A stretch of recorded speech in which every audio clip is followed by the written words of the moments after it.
Hi guys, thank you for watching my next video. Today we're going to be making candlesticks. So this is one that I've already previously done. So to start off with, you need the timber like this. And these come in longer lengths and they're used on staircases. I picked these up from my local staircase factory. These were all seconds that they had that they didn't want to use anymore, or a customer had ordered them and didn't like the style or whatever the case may be. They had them lying around and I was able to pick them up at a cheaper price.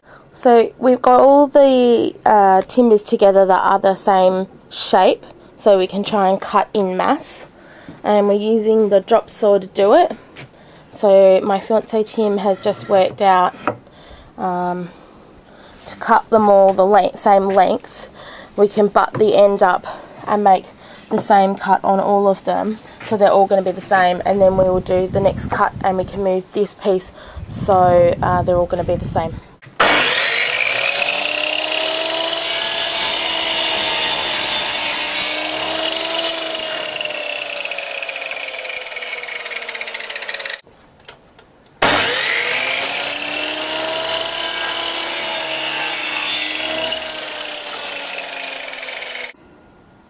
So to find the center, we're just using something round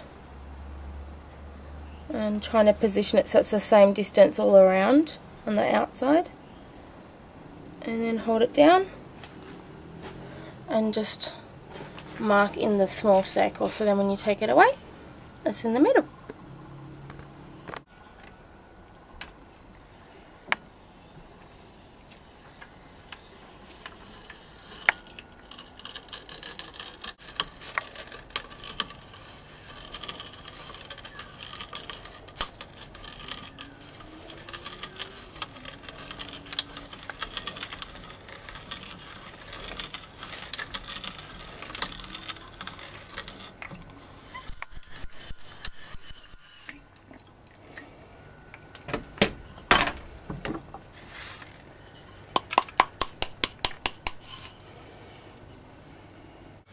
Okay, so you can see that we've cut these down. So there's a couple of different styles here, obviously depending on what style of timber they've come from. So to start off with, all you need to do is sit these aside.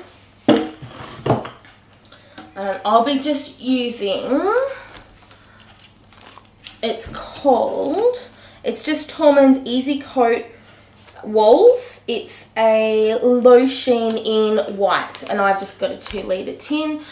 We picked this up at Bunnings, but you can pick them up at Mitre 10, Masters, any paint store. It's just white. It's just for a base coat, and then I'll be putting some black over the top.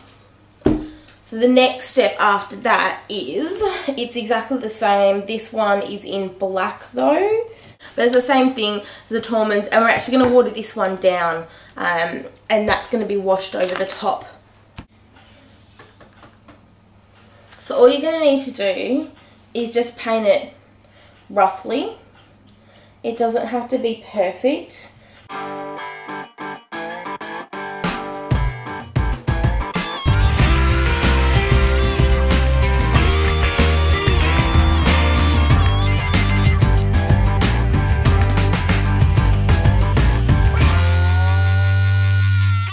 Okay, so that's now the inside painted, and I'm actually quite happy that putting the paint in here, because these holes are actually slightly a bit bigger for my candles. So by painting in this here, I'm hoping that it might thicken them up slightly, and if it doesn't, I have a great trick to thicken up the candles a little bit, just so they fit in there snugly. Okay, so once you've painted it all white, it will look like this. Okay, so basically now what you need to do is, I lay mine down. I put some of my black paint into a lid. This is actually a lid off a spray can, or you can use any container. Chinese food containers are good, but I find that they're sometimes a bit too big. So if you can get the little ones, that's great. I've just got a straw, and we added some water. Probably you want the mix about, I'd say 1 tablespoon actually. 1 tablespoon of paint to probably about 2 tablespoons, maybe 2 to 3 tablespoons of water. You just want to dilute it down basically. The reason why I'm stirring this is because this is actually from the one that we did yesterday, and obviously all the paint, all the particles of the paint have gone to the bottom, so you just want to stir it up, and you'll probably want to do this occasionally anyway. Okay, so basically all you need to do is get your brush. So I just got this again from Bunnings, and you want to sort of dip it into your watered down black. Make it so it's not too drippy, and then work in areas. You just want to sort of brush it on roughly, and then you sort of want to pat it off. So I've just got some handy towel, and I'm just going to sort of dab it off in areas. Now you may have to do this a couple of times, or you may have to adjust your water to paint mix to be able to get the desired consistency. And again, it's personal preference how much you want the black to show through and how much of it you just want more of a distressed look.